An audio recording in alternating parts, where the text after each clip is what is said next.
Hello fellow friendsets and welcome to my review for Project Cars 3, specifically from a VR perspective. Developed by Slightly Mad Studios and published by Bandai Namco, the VR version, which I will be reviewing, releases August 27th, 2020 on all major PC VR headsets. Project Cars 3 retails for an estimated price of $60 for the core game or $90 for the deluxe version, listed as dropping in 4 DLC packs featuring a total of 12 new cars along with a selection of cosmetics. Of course, all these prices depend on your region. Project Cars 3 looks to play a balancing act between hardcore sim racing and a more casual and accessible approach. Boasting over 200 vehicles and 150 courses, Slightly Mad Studios looks to leverage the content of previous entries in the series and make it more accessible to the masses. The question is, will either the sim crowd or the weekend warrior audience be satisfied? Stay with me while I take a deep VR dive into the game and break it down piece by piece for you.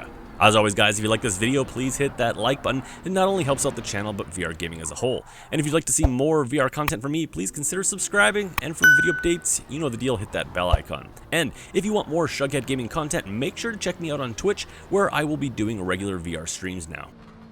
Let's kick things off with a look at graphics. Project Cars 2, especially when run on a powerful PC, was by many considered the best looking VR racing game, and by a sizable margin. With a rich and realistic color palette, detailed track visuals, and a beautifully rendered selection of cars, PC2 was heads and tails above its closest visual competitor in the VR scene, namely Assetto Corsa. Project Cars 2, even after many patches, remains a divisive title in the sim world across many factors, but its visuals were never one of them. 3 years later, and a much publicized purchase by Codemasters and Slightly Mad Studios delivers a game that frustratingly flip-flops on quality on a track-by-track basis, and often takes a significant step backwards, delivering a game that visually looks like a precursor to the second Project Cars. When in VR, the first and most prominent issue is the performance. Even with the GTX 2080 Ti under the hood and visuals all dialed down to around the mid-level, I struggled to hit solid and acceptable frame rates, which varied greatly when bumping up the grid count or running into heavy rainfall. This is made all the more unacceptable when even looking at the VR mode in GT Sport, which boasts a solid frame rate and extremely polished visuals, despite being on comparatively very dated hardware. Even when simply looking around the menu screen, heavy clipping can be seen as the FPS often dropped by 50%.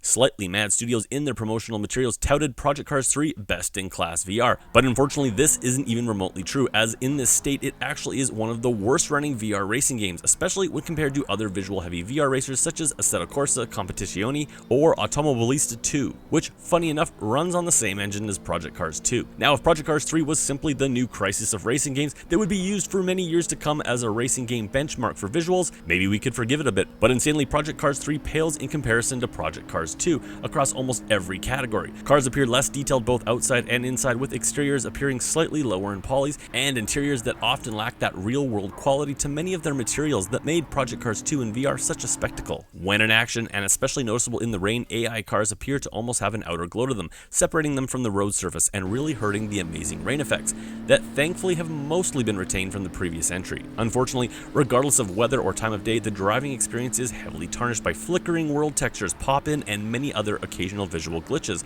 often resulting in a game that looks more like an early access title than a AAA racer. Making matters worse, Slightly Mad Studios has chosen to forego the more realistic color palette of past games and instead has opted for an almost hyper-real style. In addition, a very obvious downgrade to the lighting and reflections engine can be seen throughout, often giving the world a lifeless and drab look, and cars an almost matte appearance at times. Of course, this can be improved slightly by jacking up the settings, but the resulting frame rate is simply unplayable. Now, all that being said, Project Cars 2 was a gorgeous game, and besides the fact that Project Cars 3 comes off a disappointing downgrade, it also still remains a really good looking VR racer, even with its settings scaled down to lock in the frame rate. Draw distance, a huge must in racing games, is fantastic and is remarkably solid at keeping trackside details, the courses themselves, and opponents in view at all times. In addition, with some half-decent hardware and a few setting tweaks, the game still manages to look impressively sharp while maintaining a decent level of detail and effects. Speaking of which, while the drop in lighting quality here in PC3 means we rarely get the jaw-dropping moments of beauty seen in PC2, it isn't that Project Cars 3 doesn't impress at times. Bottom line, Project Cars 3 visually is a disappointment and a surprising downgrade from the previous entries, likely to prioritize console capabilities. Unfortunately for PC VR gamers, this has resulted in a game that feels like you were given a brand new 4-door sedan with crank windows, when you used to have an older exotic car sitting in the garage. Sound is up next.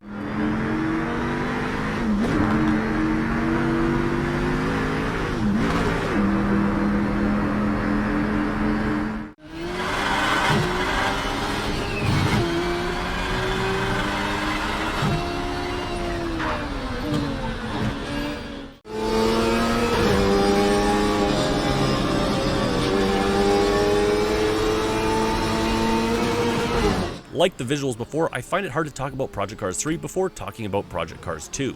Project Cars 2, like many racing sims before it, was subject to many comparison videos around who did what vehicle sounds better, but regardless, it was a game that in my opinion was often reference level sounds for a racing game. Cars were loud, like they should be, full of detail, nuance, and authenticity, more often than not sounding more like real-life cars than few games before it or since. It is with that reference point then that I ask, what on earth were the sound designers over at Slightly Mad Studios smoking when they crapped out this sound mix?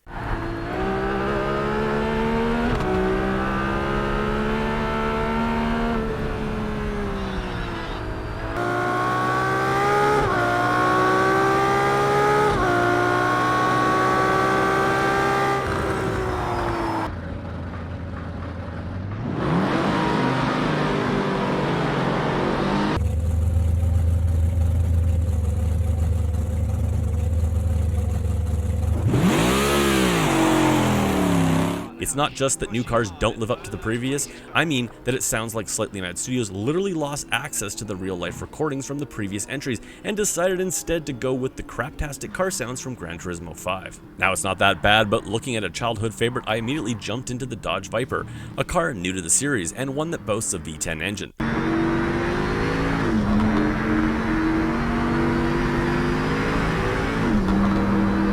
Straight 100, clear brow, 5 right, don't, 3 left bumpy. 5 don't, 3 left bumpy. Throttling up and blasting down the straight at Bathurst, and I think they may have forgotten a few horses back in the stable. This decrease in engine sound quality can be heard to various degrees across the entire lineup of automobiles, with some faring better than others. Unfortunately, this craptastic audio design extends beyond simply your own vehicle, with competitors' cars often sounding muddy in the mix and lacking much in the way of presence, going as far to rarely even being heard when coming up from behind, and with little in the way of directional audio as it drives by.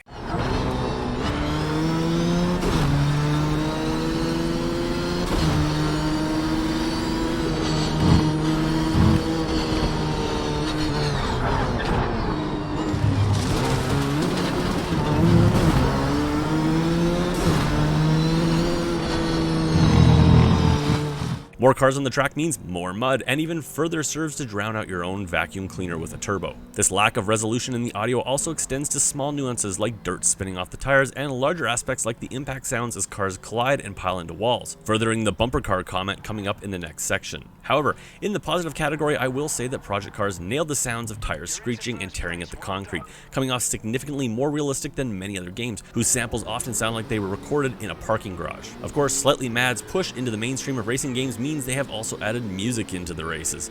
Turn it off, it sucks. Again, like the visuals, Project Cars 2 nailed the sounds and Project Cars 3 can suck its own tailpipe. But that metaphor aside, it is still passable and rarely made me cringe with disgust, but neither did it do anything for the game either, other than reminding us how far the mighty have fallen. And that brings us to gameplay. When Project Cars 3 was announced, Slightly Mad Studios announced that they would be bringing its sim title to the masses in a slightly more accessible fashion and keeping its sim-based physics, while embracing some of the qualities of more mainstream racing games such as a campaign, vehicle upgrades, and an overall less intimidating experience. Many asked, who is this for? Sim racers won't go for a simcade game, and your Need for Speed audience will likely still find its sim physics punishing and frustrating. The answer to that is someone like me. However, in my opinion, Slightly Mad Studios put the 3 at the end of the wrong title, as they have very much returned to their previous racing series, Shift. By the facts, Project Cars 3 boasts 200 vehicles and 150 track variations presented with multiple times of day and a multitude of weather situations ranging from clear and rainy to foggy thunderstorms and snowstorms. Project Cars has always been a content and feature-rich series, with content on offer mostly here despite some blatant omissions such as the dirt and kart racing series and the absence of certain go-to courses such as Spa. However, for better or for worse, the feature side of the game will feel a bit anemic to fans of the series.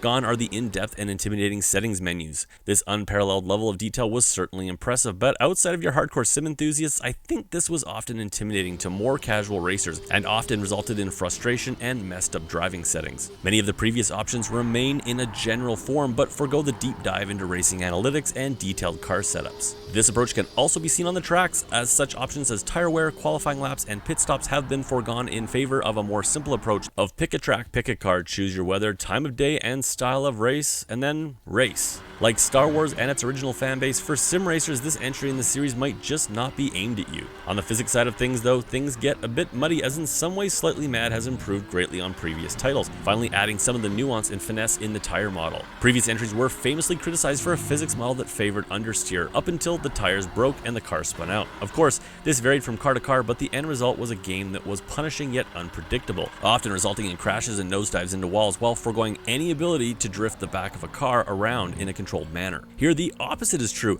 as the feeling of pushing a car to its edge of braking and choosing when it brakes is fantastic and some of the most fun I've had in my racing rig. As in previous entries, many of the game's courses are laser scanned, resulting in course surfaces that feel alive with bumps, dips, and pools of water. Communicating these nuances to wheel users is delivered in a competent but overall unremarkable force feedback system that certainly delivered a satisfying feel despite lacking the resolution desired by more discerning racers. Wheel support seems to run the gamut, with most major wheels being supported along with gear shifters and handbrakes. However, unlike previous entries, Project Cars has finally delivered a game where the fun of the game can be properly enjoyed by the mass amount of console and PC gamers who will only be using a controller. Unfortunately, despite its claim of scalable assists for all skill levels, this more accessible take on the game's physics engine irons out the nuances and unique qualities of many of the game's cars, making many vehicles of a certain type or class often feel very samey. Previous entries in the series seem to revel in the detail of cars, making each an experience on its own. This made for some real hit or miss interpretations of certain cars for the sim crowd, but was unabashedly ambitious. Here, Slightly Mad Studios plays it safe, often feeling more like Forza Horizon's vanilla approach to its massive cars. Unfortunately, this isn't helped much by the inclusion of performance upgrades, which can be unlocked, purchased, and equipped at will, but rarely seem to impact the car's performance in any real capacity, often coming across like the game's campaign that has been included this time around, but feels underdeveloped and simply there to check the boxes of a mainstream racer. This approach also carries over to the cosmetic side of things, which now expands on the basic livery changes of previous games, now allowing for custom livery designs and the ability to swap out rims. However, the whole implementation of these options pales in comparisons to its peers, with no control over tire rim size, no body kit changes, or any type of livery marketplace to share or borrow designs from, which results in a really unsatisfying addition to the series. So for me, all this boils down to a racing game where I often found myself either setting up an online session for some quick competition, or jumping into a custom race and racing against the mostly competent AI, which thankfully comes with an aggression level, as they do have a tendency to derp out at times, cheat, and literally sideswipe you, which is made worse by the fact that Project Cars 3 sees the removal of mechanical vehicle damage. Sure, you can scratch up your $1 million ride, but you can still play bumper cars with it to win. And finally, that brings me to fun factor and my final review. Project Cars 3 isn't like Project Cars 2, plain and simple. And if you own the second entry, you shouldn't wipe it off your hard drive for the third. Project Cars 3 for me is fun, yet it still feels like a grounded experience without going full simcade. Most people new to more sim-based racers often complain that a car wouldn't react like that, as they beeline into a wall on a corner. The problem is, sim racing games without the benefit of real G-forces have a difficult time translating the speed on the speedometer to something that feels true to life. I think what Slightly Mad Studios is going for, and almost succeeds at, is giving the average racer a racing experience that handles and feels more like they think a sim racer should handle and feel, regardless of whether they are on a wheel or a controller. Unfortunately, despite often being some of the most fun I've had on the track, Project Cars 3 is rife with undercooked features, performance problems, glitches, game crashes, hit or miss visuals, and an overall poor audio design. As you guys know, I hate numbered review scores and instead rate games on a basis of buy it, burn it, or wait on it. This game pissed me off, but I still think that I am going to spend a lot of hours in it getting my racing fix in VR. Bottom line, Project Cars 3 feels like an early access title and simply isn't ready for prime time. I'm not sure if there's hope for the sound design, but I suspect that this will be a very different game as it develops over the next 6 months. If you enjoyed Project Cars 2 but are interested in something a little less time consuming and intimidating, this game could be just what you want. But I suggest waiting on this one to see what Slightly Mad's reaction is to the community feedback. And with a currently mixed rating on Steam, I think it likely that they will address some, if not all, my issues over the coming year. As for you sim racers out there, this will likely just piss you off, unless you can simply enjoy it for what it is and not what you want it to be. Anyways guys, that's it for me. If you like this video, please hit that like button, and if you'd like to see more VR content from me, please consider subscribing, and for video updates, hit that bell icon. I will catch you guys on my next video.